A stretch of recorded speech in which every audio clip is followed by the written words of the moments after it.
જય સીતારામ. સ્વાગત છે તમારું મારા યુટ્યુબ ચેનલમાં. તો આજ તો આપણે બનાવીશું વઘારેલા ચણા. તમે એકવાર આવા ચણા ઘરે બનાવશો તો બહુ ટેસ્ટી અને બહુ મસાલાદાર બનશે. તો આપણે બનાવીશું ચણા. તો તે માટે છે ને મેં ચણા રાતે પલાળીને લીધા હતા ને સવારમાં બાફી દીધા હતા. આપણે તેલ લઈ લઈશું 2 ચમચા જેટલું, મરચું, રાઈ,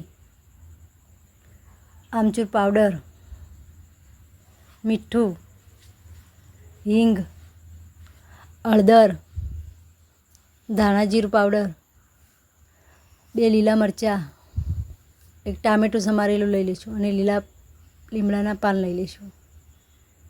હવે આપણે છે ને કઢાઈમાં 2 ચમચા જેટલું તેલ એડ કરીશું. એમાં આપણે રાઈ એડ કરીશું.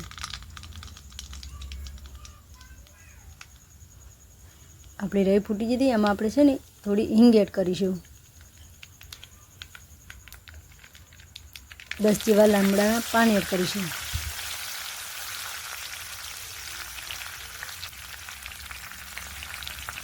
બે આપણે મરચાં સમાર્યા હતા તે લીલા તે પણ એડ કરી દઈશું. આપણે ટામેટું સમારીને કટિંગ કરી રાખ્યું તે પણ એડ કરી દઈશું. હવે છે ને આપણે ચમચાની મદદથી સારી રીતે મિક્સ કરી દેવું તેલમાં. તો જો આપણો લીમડો ને બધું સારી રીતે તૈયાર થઈ જતું. એમાં આપણે છે ને ચણા એડ કરીશું જે રાખ્યા હતા. તો ચણાને પણ આપણે સારી રીતે મિક્સ કરી દેવું. હવે છે ને આપણે મસાલા એડ કરીશું. હળદર 1 ચમચી જેટલી, 1 ચમચી જેટલું મરચું લાલ, ધાણા જીરું 1 ચમચી જેટલું, આમચૂર પાવડર, સ્વાદ પ્રમાણે મીઠું. બધા મસાલાને છે ને આપણે ચમચાની મદદથી સારી રીતે મિક્સ કરી દઈશું. અને ગેસને આપણે મીડિયમ સાઈડ જ રાખવાનો છે. અને આવી રીતે ચમચાની મદદથી હલાવતા રહીશું અને બધા મસાલા મિક્સ કરતા રહીશું.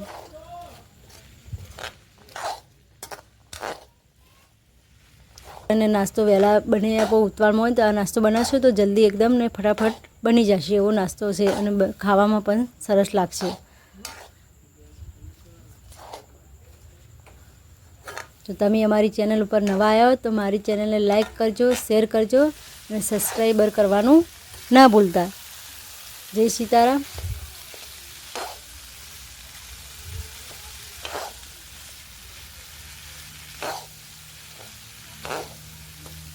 તો જો આપણા ચણા સરસ બનીને તૈયાર થઈ જશે. તો છે ને હવે ચણાને આપણે બધા એક પ્લેટમાં કાઢી લઈશું.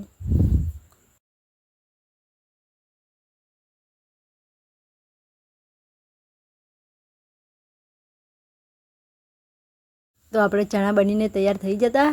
તો તમે અમારી રેસીપી પર નવા આવ્યા હોય તો મારી યુટ્યુબ ચેનલને સબસ્ક્રાઈબર કરી દેજો. અને તમારા માટે છે ને અમે આવી નવી રેસીપી લઈને આવશું. તો તમારે અમારી ચેનલને સબસ્ક્રાઈબર કરી દેજો. જય સીતારામ.